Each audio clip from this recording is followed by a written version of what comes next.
Hello, Cinemaster lovers.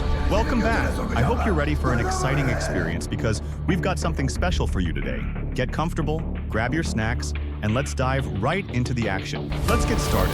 The second season of the series begins in Istanbul in the year 1632. We learn that during this period, a member of the Protectors fell in love with a girl from the Immortals. The girl's name is Baron. Baron managed to deceive and seduce him. She took advantage of the fact that he wasn't wearing the magical shirt and killed him. From that moment, the enmity between the Protectors and the Immortals began. This is because people became certain that the Immortals are treacherous and cannot be trusted. They will never be loyal to anyone other than their own group. Their ultimate goal is to destroy all humans in order to control the world. Returning to the present, we see Zeynep in the hospital. She had sustained a new injury during the earthquake and lost consciousness. We see Hakan and Layla sitting beside her, waiting for her to wake up. It's clear that Hakan is very upset because he failed the mission, especially since the Immortals are now in Istanbul and are surely planning something dangerous. Moreover, they stole the magical shirt from him, and he cannot fight them without it. Layla comforts him, telling him he did his best in the mission and assures him that she's by his side and will help him at all times. However, she is puzzled about how she came back to life despite sustaining a severe injury. Hakan decides to tell her the truth and reveals that she drank Faisal's blood, which is why she came back to life. Layla shows signs of fear because she doesn't want to turn into one of the Immortals, but Hakan reassures her, saying that this is impossible. At the same time, we see Faisal and his wife celebrating her return to life. However, Ruya is worried that Hakan might try to kill them with the dagger, but her husband reassures her, explaining that as long as they have the magical shirt, Hakan cannot harm or approach them. The next day, Faisal holds a press conference in front of everyone, expressing his sorrow over what happened at the Hagia Sophia Mosque. He also claims to know who caused the destruction and displays Hakan's picture, accusing him of being the criminal. When Hakan sees his picture on TV, he hides his face and quickly escapes before anyone recognizes him. But suddenly, he is attacked from behind, beaten, and loses consciousness. After a while, he regains consciousness and finds himself in a secret hideout. He discovers that the loyal ones brought him there to protect him from the police. Azra, the leader of the group, speaks to him, explaining that he is about to undertake a very difficult mission and must be careful not to attract attention. If he is captured, they won't be able to stop the evil of the Immortals. She also informs him that Zeynep will face severe punishment for failing to protect him. However, Hakan defends her, saying that Zeynep is in the hospital because of him, and she did everything she could to protect him. Azra is not convinced by his words and orders her men to bring Zeynep from the hospital. In reality, Zeynep has already woken up and returned to the pharmacy. When the loyal ones find her, they attack her to take her to the hideout, but she fights them off and runs away. After a while, Zeynep arrives at her old house, where she reflects on her father and breaks down crying. Back at the hideout, Azra is furious after learning that Zeynep escaped and decides to punish her and expel her from the group. Hakan threatens to withdraw from the mission if Zeynep is not part of the team. As he turns to leave, they attack him and tie him to a chair, claiming they are doing it for his own good. Meanwhile, Layla is driving around the streets, searching for him. Suddenly, she experiences a severe headache and begins to see strange hallucinations about Faisal. She continues driving until she finds herself in front of Faisal's house. Terrified, she confronts him, demanding to know what he did to her. Faisal reveals that she is now half immortal and half human, and that he can mentally control her because his blood flows through her veins. He advises her to cooperate with him and report everything about the Protectors to him to avoid being harmed. At the same time, Zeynep meets with Dara to avenge her father's death. Dara pleads with her not to kill her, offering valuable information about the Immortals in exchange. Zeynep pretends to agree but ultimately kills Dara after extracting all the information she needs. Afterwards, Zeynep hears on the news that Hakan is wanted for arrest. She decides to go to the hideout to rescue him. Upon arrival, she finds him tied to a chair and frees him, but the loyal ones see her and attack. However, she manages to fend off all the attacks. Hakan gets up to defend her and scolds the group, reminding them that they are a team and must cooperate more effectively. He also informs them that Zeynep has uncovered critical information about the Immortals. Zeynep reveals that the Immortals are planning to destroy the entire city of Istanbul, though the exact method remains unknown. Meanwhile, Layla runs through the forest, fleeing from Faisal, who has complete control over her mind. He eventually catches up to her and forces her to stab herself with a nail. To her surprise, she does not bleed or feel pain. Faisal explains that he wanted to confirm that she is indeed an immortal. He then dismisses her, stating that he no longer needs her. We return to 1632, where the immortal Baron, who killed the Protector, is seen at an archaeological museum with her companion. She steals a strange-looking insect that has been mummified for thousands of years. Simultaneously, Hakan holds a meeting with his team to strategize against the Immortals. He questions Zeynep about how she learned of their plan. Zeynep explains that Dara told her before she killed her. At that moment, Layla arrives at the hideout to speak with Hakan. She tries to confess what happened to her, but Hakan interrupts, assuring her not to worry because he will protect her as she's now part of the team. Layla refrains from revealing the truth, fearing she might lose him. Azra warns Hakan to stay away from Layla, claiming that she will distract him and hinder his focus on the mission. Hakan dismisses her concerns, asserting that he knows what he's doing. At that moment, they hear news of a poisonous insect being stolen from the archaeological museum. They immediately realize that the immortals are behind the theft. Hakan decides to visit the museum with Zeynep and Layla to uncover the truth. Upon arrival, Zeynep meets an old acquaintance who works there. It's evident that Hakan feels jealous, even though he is in a relationship with Layla. The worker informs them that the stolen insect has the potential to cause the extinction of humanity if it bites even one person. At that moment, the epidemic will spread throughout the entire world, not to mention that this insect eats anything in its path, whether plants, animals, or humans. Meanwhile, we see one of the protectors named John, who is standing outside the museum and overhears the guards talking about Hakan. After discovering that he is inside the museum, he quickly sends a message to Zainab, warning her. Zainab breaks the glass in front of her to activate the alarm system, enabling them to escape. She takes Hakan, and they quickly leave the museum, hiding in a trash bin. Once they are sure the police have moved away, they return to their hideout. Zainab talks to Hakan about the insects, but he seems distracted and tries to call Layla because they left her alone in the museum. At that moment, Zainab expresses her discomfort with Layla, suspecting that she is the cause of their troubles. Hakan accuses her of being jealous, which shocks Zainab, leading her to slap him and walk away. It turns out Zainab was right, as Layla meets Faisal and informs him of all the information she has learned. She demands he stop controlling her, as she no longer wants to be involved with Hakan. However, Faisal asserts that he will continue to control her until his goal is achieved, forcing her to reveal the Immortals' plan to attack humanity. This is because the Immortals have kept Faisal in the dark about their strategy. Later that night, Faisal holds a meeting with the Immortals, introducing Layla to them and declaring that she is now one of them and that no one is allowed to harm her. Suddenly, one of the Immortals approaches Layla to kill her, but Faisal intervenes just in time, killing the attacker. The other Immortals are shocked as their power diminishes with each death among them. Faisal reprimands them for planning the insect attack without his knowledge and orders them to cancel it immediately, reminding them that he is the reason they are alive again and that they must obey him as long as they live. However, the Immortals refuse to cancel the plan, as they had long decided to eradicate humanity. They leave him and walk away. It is also revealed that Raya has been ill for some time due to insufficient blood intake. Faisal assures his wife not to worry, promising to bring Hakan to her so she can take his blood. The next day, Hakan goes to the university with Gul to meet a professor specializing in entomology. He tries to call Layla, asking her to join him there. Coincidentally, Zainab, leaving the university, sees Layla reporting Hakan to the police. Meanwhile, Hakan speaks with the professor, asking about the origin of the insect. The professor explains that the insect existed many years ago and, when it spread in Europe, caused humans to contract a strange virus, resulting in burns and peculiar parasitic marks on their bodies. Eventually, everyone died, as there was no cure for the insect. However, the professor assures them that the insect has been extinct for a long time, and there is no need to worry. At that moment, the police storm the place and arrest Hakan. He pleads with them to release him, claiming to be the protector and warning that the entire city of Istanbul is in danger and that he is the only one who can save them. Naturally, the police think he is insane and transfer him to a mental hospital. At the same time, it is revealed that the Immortals have successfully bred the insect, multiplying it by the thousands. Surprisingly, Raya joins their ranks, supporting the idea of human extinction. Later, Layla informs Faisal that his wife has betrayed him and sided with the Immortals. He doesn't believe her and instructs her to visit Hakan in the hospital to extract his blood. Meanwhile, Zainab tells Azra that Layla is behind everything that has happened, as she reported Hakan. However, Azra doesn't believe her and accuses Zainab of being jealous. Angered by the disbelief, Zainab leaves. Shortly afterward, Zainab arrives at the hospital to visit Hakan, but security prevents her from entering. In that moment, Hakan devises a plan to escape the hospital. He pretends to need the restroom, locks himself inside, breaks the window, and escapes to the roof. Alarms go off, and security pursues him. They manage to corner him on the roof and take him back to the hospital, where they tie him to a bed and sedate him to prevent further escape attempts. Meanwhile, Zainab spots Layla outside the hospital and attacks her, blaming her for what happened to Hakan. Layla admits she has become one of the Immortals, and that Faisal controls her mind, forcing her to do things against her will. To prove her immortality, Layla injures herself in front of Zainab. Shocked and feeling pity, Zainab takes her in her car. Layla then reveals the Immortals' entire plan, explaining that they have already succeeded in breeding the insects. She also informs Zainab that a strange earthquake occurred during the breeding process, and that if they can locate the earthquake's origin, they can stop the Immortals' plan. Suddenly, Faisal regains control of Layla's mind, causing her to lose control and attempt to make Zainab crash the car. However, Zainab manages to stop the car in time, and Layla loses consciousness, severing Faisal's connection to her. Faisal, feeling helpless and watching his wife die before him, decides to confront Hakan directly. He arrives at the hospital, approaches Hakan, and demands to know the location of the dagger, as he needs it to extract blood from him. Faisal assures Hakan he doesn't intend to kill him, but only needs some of his blood. He removes the gag from Hakan's mouth to allow him to speak, but Hakan yells at him, threatening to kill him. Suddenly, the hospital's alarms go off. All patient rooms open, and chaos ensues. Guards escort escort Faisal out of the room, and unexpectedly, a nurse enters Hakan's room, wheels him out, and frees him. The nurse fights off the guards and escapes with Hakan in an ambulance. Confused, Hakan asks the nurse why he is helping him. The nurse explains that he believes in Hakan as the protector and that he must save Istanbul from destruction. Astonishingly, he is the only one who believes Hakan's story. Shortly after, Zainab and Layla arrive at Istanbul's earthquake center, asking an employee to pinpoint the locations of recent tremors in the city. The employee points to the map, indicating the location of the most recent earthquake, which happens to be at the stadium. Zainab decides to go there with Layla to stop the Immortals' plan before it is executed. At that moment, the nurse calls Hakan on his mobile and tells him that he escaped from the hospital. She instructs him to quickly go to the stadium because their plan will be executed today during the match. She informs him that she brought the dagger to finish them off. They indeed arrive at the stadium and wait for Zainab and Layla. However, Hakan notices one of the Immortals inside the guards room, so he quickly follows him. The nurse cannot accompany him as he has to wait for the two women. After a while, Zainab and Layla arrive, and the nurse introduces himself to them. He points out the door Hakan entered through and tells them he will distract the guards until they reach Hakan. Zainab and Layla make it to Hakan just in time, and it is revealed that Hakan managed to control the situation before the mission was executed. A confrontation ensues between them and the Immortals. Bree attacks Hakan, but Zainab stops her. Layla aims the dagger at Hakan, killing one of the Immortals. Bree takes the last Immortal and escapes quickly. Hakan calls the police, who arrive and arrest the insects. Finally, they believe he is not crazy, drop all charges against him, and clear his name. Hakan thanks the nurse, acknowledging that he wouldn't have been able to save the world without it. The nurse reveals that he had to help because they are brothers. Hakan is shocked and unable to respond, confused about how they are related. Later, the nurse takes Hakan to a secret hideout and introduces himself. He explains that his name is Levent and shares his story. He escaped from Faisal in the forest after Faisal killed their parents and little sister. However, Faisal caught up with him, stabbed him with a knife, and left him to die. Fortunately, members of the Loyal Ones found him and saved him before he succumbed to his injuries. They adopted him and moved him from place to place throughout his life to keep him hidden from Faisal, who would have killed him if he knew he was still alive. Over time, his adoptive family mysteriously passed away. When Levent saw his brother on television and learned that he was wanted by the authorities, he decided to help him. Hakan expresses his happiness about working together to take revenge on Faisal. At that moment, Zainab interrupts their conversation, pulling Layla by her hand and confronting her in front of them. Layla confesses that she has become one of the Immortals. She explains everything, revealing that Faisal controls her mentally because she drank his blood. Suddenly, Faisal takes mental control of her again, forcing her to call Hakan and hand him the phone. Faisal offers Hakan a deal. He will give him his blood to help his wife in exchange for freeing Layla from his control and returning Hakan's magical shirt. Faisal instructs him to meet on the bridge shortly and warns him not to act recklessly. Hakan sits beside Layla to comfort her as she feels guilty for everything happening. He decides to send her to a distant house with John for protection, blindfolding her so Faisal cannot track her exact location. Hakan plans to go alone to meet Faisal and kill him. However, Zainab opposes this idea, arguing that he could easily be killed without the magical shirt. Levent interrupts them with a good plan and begins explaining it. Meanwhile, Faisal returns home, shocked to find his wife dead again. He calls Hakan, agreeing to his deal, and ends the call. Faisal then contacts Bree and her fellow Immortal, Mergen, asking them to meet him at his house. He blames himself for the deaths of many Immortals because he did not join their side earlier. He expresses regret and promises to follow their orders from now on. Bree declares her desire to take revenge on Layla for betraying them. Faisal allows her to do as she wishes, as long as they help him bring his wife back to life. Hakan asks Zainab to stay with Layla at the house because he trusts no one else. Initially, she objects, wanting to stay by his side to protect him. However, he insists until she agrees. When Zainab arrives at Layla's house, she hears a commotion and rushes to investigate. She finds that Layla has lost control again and injured John. Zainab quickly takes John out of the room and locks Layla inside. Later, Hakan and the team arrive at the bridge and begin setting traps. Suddenly, they hear screams and discover that the Immortals have kidnapped Levent. They return to the hideout, where Hakan becomes deeply worried about his brother. Faisal video calls him, showing Levent tied up. He demands Hakan meet him on the bridge in an hour, warning that any wrong move will result in his brother's death. Hakan decides to go alone to confront Faisal. When Zainab learns of his plan, she argues with him, calling his decision reckless. Frustrated, she decides to leave the group. The Loyal Ones disapprove of Hakan's impulsive actions, but insist on accompanying him to protect him. They arrive at the bridge, where Faisal demands Selin personally hand over the blood vial. She complies and then asks him to release Levent. However, it is revealed that Levent betrayed them and made a deal with Faisal to acquire the magical shirt. Selin tries to take the shirt from him, but he stabs her, killing her instantly. A shootout ensues between the two groups, resulting in significant casualties among the Loyal Ones. Hakan is critically injured and loses consciousness. He later wakes up in the secret hideout, learning that Selin has died, Bree killed John, and Layla was kidnapped. Devastated, he decides to search for his brother to retrieve the shirt. Meanwhile, Levent, wearing the magical shirt, robs people at night, knowing no one can kill him. At the same time, Layla is tortured by the Immortals. She begs them to kill her and end her suffering. Mergen approaches her and strangles her to death. Faisal arrives at his wife's side, gives gives her blood and brings her back to life. Hakan goes to his brother's house, asking a neighbor about him. The man reveals that Levent is a notorious con artist whose adoptive family suffered because of him. Levent scammed many people, including a prominent bank manager who sought revenge by killing his adoptive family. Hakan deduces that Levent will seek the bank manager to kill him. He meets Zainab for help, informing her of Ceylon and John's deaths and Levent's betrayal. Zainab is shocked and blames Hakan for everything that happened. So he tells her that he knows he is the reason, and that's why he wants to fix his mistake, but he needs her help. However, Zainab tells him that she has decided to travel to London and pursue higher studies at Oxford University because she can no longer bear the responsibility of everything happening here. Of course, Hakan is shocked by her decision and leaves her. The news is all about him, so he calls Azra for help. She tells him that the Istanbul bank was robbed today and gives him the address of the bank owner. Hakan quickly heads there and finds the bank owner tied to a chair, being scolded by Levent. Levent tells Hakan that the bank owner is a fraud and a thief, and he is the one who killed Levent's adoptive family. That's why he deserves to die. Hakan tries to calm him down, telling him that he understands his anger, but killing the man won't solve anything or bring back his family. When Hakan feels that Levent isn't responding to his words, he decides to attack him and knocks the weapon out of his hand, allowing the bank owner to escape quickly. Naturally, Levent breaks down completely, and his brother tries to calm him down and takes him back to the secret hideout. Levent realizes his mistake, keeps apologizing to his brother, and asks for his forgiveness. He returns the magical shirt to prove his good intentions. Hakan decides to give him another chance because they are brothers. We then see Layla, and we learn that Baron brought her back to life after making her drink her blood. She also tortured her until she managed to reach her mind and control her mentally, ordering her to kill Hakan. At that moment, Hakan and his brother arrive at the hideout. As soon as Azra sees Levent, she gets angry at Hakan for trusting him again. But Hakan tells her that everyone deserves a second chance to fix their mistakes and that Levent proved his good intentions by returning the shirt. Azra then asks about Zainab's whereabouts, and Hakan tells her that Zainab is leaving Istanbul for good to go to London. He asks her not to inquire about Zainab again because she has abandoned them. Suddenly, Layla arrives, and Hakan is happy and can't believe it. He asks her where she has been all this time, and she lies, saying she doesn't remember anything. Hakan decides to protect her and takes her to a house by the sea to live together. At night, Hakan goes to Faisal's house to kill him and prevent him from controlling Layla's mind again. But Faisal informs him that Baron is now the one controlling Layla and that he should kill her instead of wasting time with him. At the same moment, Ruya enters and shoots Hakan, causing him to fall to the ground. Luckily, he is wearing the magical shirt. Ruya quickly takes Faisal and they escape in a car. After a while, the car stops and Ruya gets out to argue with Faisal, blaming him for willingly handing over the shirt. He tells her he had no choice because he loves her. At that moment, Ruya shocks him by saying their relationship was a mistake from the beginning because it weakens their powers. She leaves him and walks away. Later, Hakan arrives at Layla's place and asks her why she hid the truth from him. She swears she doesn't remember anything and tells him she could never hurt him. Hakan believes her and promises to protect her from the immortals. Meanwhile, Zainab is waiting for the bus to take her to the airport, but Azra goes to stop her and asks her to return to the group because she is the strongest among them and they all need her. Zainab apologizes and says she can't go back, then boards the bus and leaves. The next day, Baron calls Layla and asks if she has killed Hakan yet. Layla tells her she can't do something like that because she loves him. Shockingly, Hakan is awake and overhears the entire conversation but pretends to be asleep. Later, Layla meets with Baron and tells her she won't carry out the mission. Suddenly, Hakan appears from behind and stabs Baron with the dagger, killing her. We learn that Layla confessed everything to him after he woke up, and they planned this to kill Baron. At the same time, Zainab arrives at the secret hideout and meets Azra, telling her that she thought about her words and decided not to abandon them. Levent then gives her the address of the Immortals' hideout to prove to the loyalists that he is on their side. Zainab decides to go there. After a while, she arrives and finds Faisal alone. When she tries to leave, Faisal stops her, telling her he doesn't want to hurt her. He talks to her, and it's clear he's very depressed. He reveals that Ruya betrayed him and stole his company despite everything he did for her. He also tells her that Ruya is now controlling Layla to force her to kill Hakan. Zainab quickly gets into her car to save Hakan. When she arrives, she sees Layla trying to stab Hakan with the dagger, but Zainab intervenes just in time and stabs Layla, killing her. When Hakan sees this, he breaks down crying and blames Zainab. Feeling guilty, Zainab searches for him until she finds him. When Hakan sees her, he yells at her to leave, saying he doesn't want to deal with her anymore. Zainab takes the dagger and places it on her neck, asking him to kill her if it would make him feel better. Of course, he refuses. Zainab then takes out her phone and shows him a video of the press conference Ruya held, announcing that she has invented a new drug that will completely change humanity. She tells him that Ruya must be planning something new to eliminate all humans. Despite everything, Hakan says he can't carry out this mission and leaves her. Zainab returns to the hideout with the shirt and dagger. She and Azra notice that the symbol on the shirt is glowing strangely. Azra searches for the meaning of the symbol in books and discovers it belongs to the 7th protector, who was killed with the magical dagger in his hand. Suddenly, Zainab hears a noise and goes to check it out, discovering that Hakan has returned. He tells her he will face all the immortals himself and asks her not to come with him because he can't bear to lose anyone else. At the same time, we see Levent and Ruya together, and shockingly, they are in a relationship. This happened after Ruya managed to make him fall in love with her to use him for her malicious plans. The next day, Ruya arrives at the company and we see Hakan following her. Suddenly, he receives a call from Faisal, who says he wants to meet urgently because he has important information about the immortals. Hakan goes to meet him, but it turns out to be a trap. Faisal manages to imprison him in a cell and tells Hakan that he will do whatever it takes to get Ruya back. Faisal explains that Ruya left him and joined the immortals to destroy humans, as that has always been their goal. This is contrary to Faisal's goal, as he is not interested in destroying humans. All he ever wanted was to bring his wife back to life and live peacefully among humans. That's why Ruya left him and stole his company. Hakan takes advantage of Faisal being distracted while talking and loosens the screws on the iron bars, escaping from the cell. He attacks him with the dagger to kill him, but the dagger falls from his hand, so he rushes to grab it from the ground. He injures him with it, and the shock is that it was indeed a real wound despite him wearing the shirt, which means the shirt is no longer effective for some reason. At the same moment, we see Zainab and Azra with a man from the Loyalists. This man informs them that the symbol on the shirt lighting up means only one thing. One of the protectors has fallen in love with a girl from the immortals. This relationship nullifies the magical effect of the shirt and the dagger. They quickly deduce that Levent is involved with Ruya. After a while, Faisal arrives at the company and sees Ruya and Levent together. He confronts her, accusing her of betraying him with one of the protectors, even though she knows this violates the immortals' laws. Ruya justifies her stance, claiming she's using Levent to eliminate all humans. She tells him she will complete her mission and kill Levent so everything can return to normal. She asks him to leave and never come back. At night, Hakan sneaks into the company, specifically during the delivery of the first dose of the medicine to Ruya. Zainab also arrives to warn him that the shirt and the dagger are no longer effective. Suddenly, Marjan hears a noise outside, and he leaves the office to investigate. He sees Zainab in front of him and raises his weapon to kill her, but Hakan shows up just in time to stop him. He stabs him with the dagger, shocked to find it has no effect. Quickly, Zainab and Hakan attack Marjan, lock him in a room, and escape. Later, they take him to the pharmacy, where Zainab treats Hakan. Hakan asks her not to try to save him again because he fears for her safety and doesn't want her to get hurt because of him. Suddenly, Faisal enters and tells them he has come to help. He pulls out a vial containing a sample of the new medicine and explains that Protector's blood is the main ingredient. He opens the vial, pours a small amount on a plant, and the plant immediately withers and dies. He continues, revealing that Ruya is the source of the blood because she is descended from the Protectors. He says he needs their help to eliminate Marjan, after which Ruya will return to him. In exchange, he will help them prevent the spread of the new medicine. Hakan reluctantly agrees to Faisal's offer and informs the Loyalists that Faisal will join their team starting today. Zainab interrupts, saying she knows a spiritual medium who can help restore the power of the shirt and the dagger. The next day, they meet the spiritual medium, who examines the dagger and the shirt. She explains that there are two solutions. Either they kill the Protector Levin, or Hakan connects with the magical tools using his blood. She takes his hand, cuts it, and lets drops of blood fall onto the shirt. However, the medium tells Hakan that he harbors guilt for all the people who died because of him, and as long as this guilt remains, he will never be able to connect with the magical tools using his blood. She leaves, and Hakan decides to meet with his brother to inform him that Ruya is using him. Hakan meets his brother, shocked to learn that Levent already knows Ruya's true intentions. However, he believes that eradicating humanity is the best solution because humans are the most dangerous and worst creatures on Earth, even worse than the immortals. Additionally, he wants to become one of the immortals, and Ruya promised to transform him once the mission succeeds. Hakan tries to convince him that what he's doing is wrong, but his brother refuses to listen. A violent confrontation ensues, during which Levent brutally attacks his brother. After a while, Zainab finds Hakan and revives him. At that moment, she decides to confess her love for him. As she approaches him, she notices the shirt symbol has disappeared from his chest, and the power of the shirt and the dagger has returned. They both rejoice and return to the secret hideout to inform the team of what happened. Hakan tells them he placed a tracking device on his brother's clothes to locate the immortals. They quickly prepare to head to the location. Upon arrival, Hakan asks Zainab and the Loyalists to spread out and secure the area. At that moment, Hakan confesses his love for Zainab before leaving with Faisal. Shortly after, they hear gunfire and discover that Azra has been killed. Levent appears and attacks Zainab, but she manages to pin him down, choking him until he loses consciousness. Meanwhile, a fierce fight breaks out between Hakan and Marjan, ending with Hakan killing him. Faisal tries to take Ruya and escape, but Hakan and Zainab tried to stop him. Faisal pulls out a gun and shoots Zainab, who falls to the ground. Hakan stays by her side, trying to stop the bleeding, but she asks him to leave her and go after Faisal to save the world. Tragically, Zainab dies, leaving Hakan devastated and guilt-ridden for failing to save her. Later, Levent is seen on a bridge with the medicine vial, preparing to pour it into the sea and end humanity. However, a strange person appears, shoots him, and the season ends. If you liked the video, subscribe to the channel and activate the notification button so you never miss an update. See you in the next video.